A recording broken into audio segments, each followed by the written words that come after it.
there what to share with people when you're canvassing in your community to help address their legitimate concerns and needs. So, for example, if you knock on the door and someone says they don't have the time to get the vaccine, because people are busy, they're trying to just make it through the day. Or they say that pharmacies are never open when they do have time. Well, let's address that. Because now you can let them know that pharmacies across our country are keeping their doors open for 24 hours on Fridays in June, including today. Because we need to meet people where they are. Some folks are working 2 jobs. Some folks are working 3 jobs. So let's figure out how we can make it accessible for them to get a vaccine when they're able. And what if they say they can't miss work? Well, you can tell them that there are employers across the country who are offering paid time off for their employees to get vaccinated. And we want to encourage and challenge more employers to do the same. Employers who are doing that here in the state of Georgia are Delta and Bank of America and Marriott. And we want to encourage that there are others who will meet that challenge because it's just the right thing to do. It's about being a good corporate citizen. Another issue people might raise is the unavailability of child care. Right? You're trying to raise your children. Who's going to take care of the kids while you go to get the vaccine? Or if you're getting the kind of vaccine where you need 2. Or you need some time to just be able to leave the house and wait for the period of time you have to wait. And so other folks who need time to recover after they get the shot, right? And may need a little moment where they need some help with their kids. So we have partnered with the YMCA, with KinderCare, and the Learning Care Group to provide free child care for both vaccination and recovery.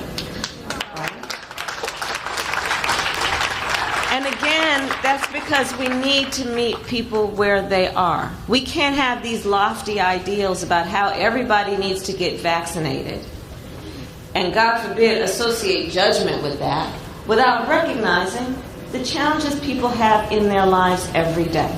So that's the child care piece. You might run across people as you're out talking and knocking, that folks might say, I don't have a car. Or there's no public transportation or bus that comes by my house. And that's fair, because how can we expect them to get to a vaccination site? Well, now, things that are available to support them, because I have found in my career and my life that often there may be resources available, but we need to do a better job of letting people know what's out there to help them. And we can't be upset because they don't know.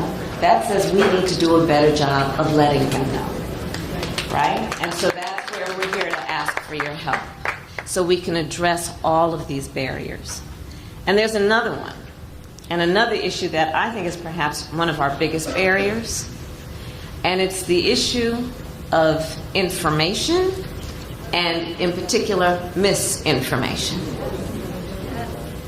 So we need to deal with that. And this is why we need you out in the community. There are people who are uncertain about getting vaccinated. And you know, I find a lot of people, there are few people that are saying, I will not under any circumstances get vaccinated. But there are some people, a lot of people who might say, I haven't been vaccinated yet because I'm just not sure. You know, I'm hearing all this stuff and I don't know what to think.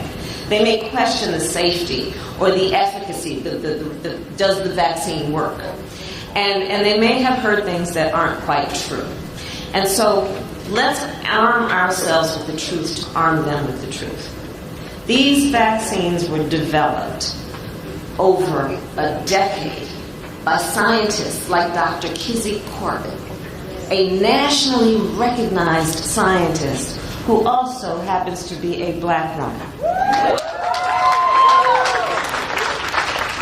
So when people say, oh, it seems like this vaccine just came about overnight. No, it didn't. It actually is the result of many, many, many years of research.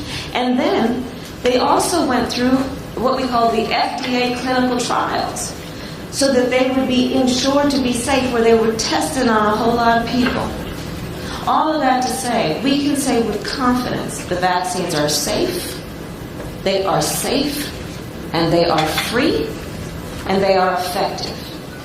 And an important point to note is that virtually every person, and this is important to say,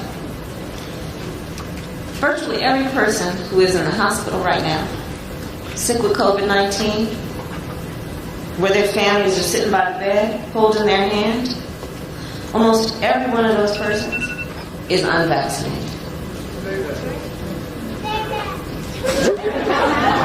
Almost every one of them is unvaccinated.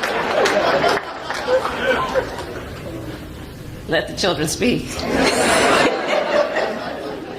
So students, if you call someone up and they have questions about the vaccine and its safety, that's okay. And let them know we can get them the information that we have, and they can go to a website, vaccines.gov. And they can find a place also on that website to find where they can get vaccinated. And you know, I got my second shot back in January, and I'm so glad I did. And I felt a little off for a few hours during the next day, but that was it. And now I can stand here with my mask off and talk with all of you. And that trade-off, well, it was a you are vaccinated. When you get vaccinated, you are not just protecting yourself. You are protecting your family. You are protecting your neighbors. And do this, Georgia. I know we can do this. So let us work together and do everything that we know is within our power to get in front of this thing.